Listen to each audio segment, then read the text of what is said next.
Assalamualaikum warahmatullahi wabarakatuh. Muhammad Abduh, Al-Afghani, dan Rashid Ridho adalah tiga tokoh penting di dalam sejarah modernisme Islam.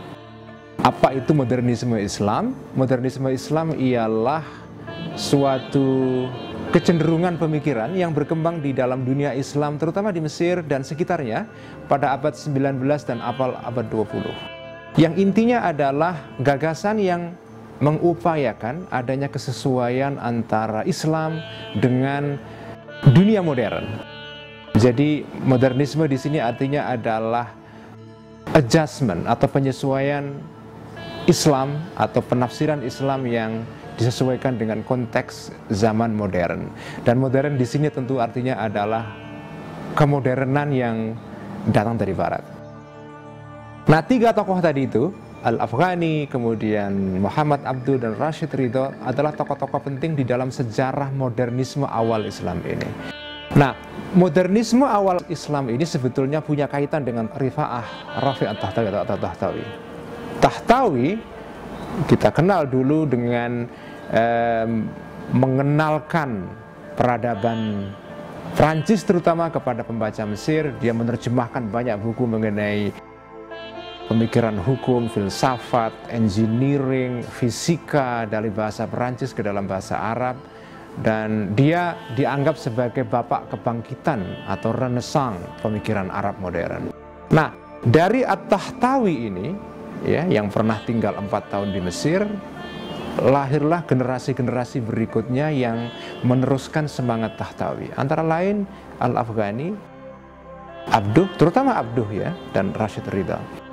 Nah, Al-Afghani ini adalah tokoh penting yang kita kenal karena warisannya, gagasannya, yaitu pan-Islamisme. Pan-Islamisme artinya adalah kesatuan dunia Islam. Pan ya, artinya kemenyeluruhan, kesatuan dunia Islam untuk melawan kolonialisme Barat. Al-Afghani adalah tokoh yang dianggap penting karena mengobarkan pan-Islamisme untuk melawan penjajahan Barat di seluruh dunia Islam. Pengaruh Afghani sangat besar sekali, termasuk di Indonesia. Muridnya Muhammad Abduh juga sangat penting. Muhammad Abduh kita kenal bukan saja meneruskan gagasannya Afghani di dalam mengembangkan pan-Islamisme, tapi juga mengembangkan gagasan yang lebih spesifik, yaitu reformisme, melakukan gerakan yang disebut dengan islah ya, atau reformisme.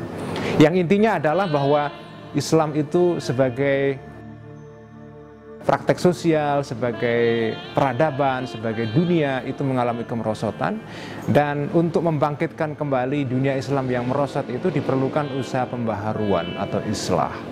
Nah, pembaharuan yang dianggap Muhammad Abduh penting salah satunya adalah di dalam cara pandang, di dalam world view atau cara pandang kepada dunia.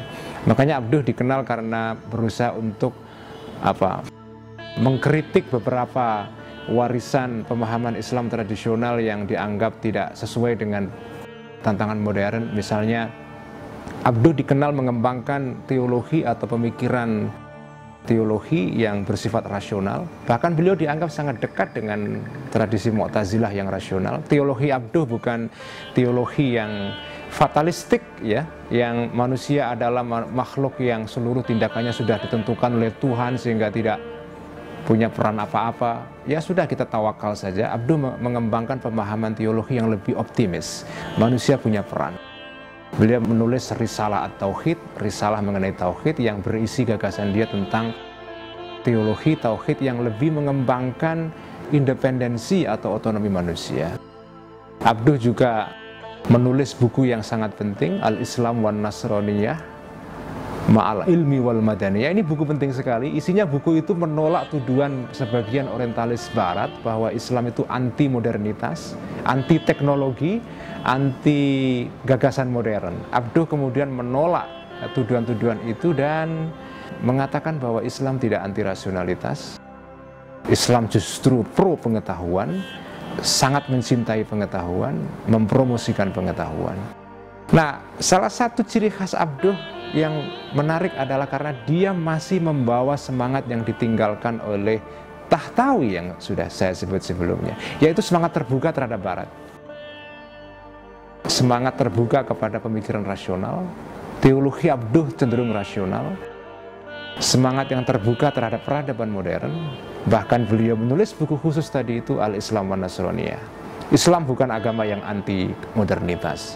Islam justru agama yang mencintai pengetahuan, mencintai pemikiran dan berpikir. Sehingga salah kalau orang menganggap bahwa, kata Abduh, Islam adalah agama taklid saja, agama yang hanya mengulang-ulang saja tanpa ada kreativitas di situ. Nah, Abduh ini juga penting kita ingat karena gagasan-gagasan Abduh lah yang mengilhami berdirinya ormas besar Islam di Indonesia kedua, yaitu Muhammadiyah. Sejarah kelahiran Muhammadiyah tidak bisa dipisahkan dari sejarah pemikiran Muhammad Abduh yang rasional. Itu penting sekali. Dan layak kita mengenang, mengembangkan kembali warisan Abduh ini, karena ini warisan yang sangat penting di tengah-tengah kecenderungan umat Islam sekarang ini yang sekedar anti barat, mencurigai pemikiran rasional, pendekatan rasional terhadap Islam dan seterusnya. Sekian, terima kasih. Wassalamualaikum warahmatullahi wabarakatuh.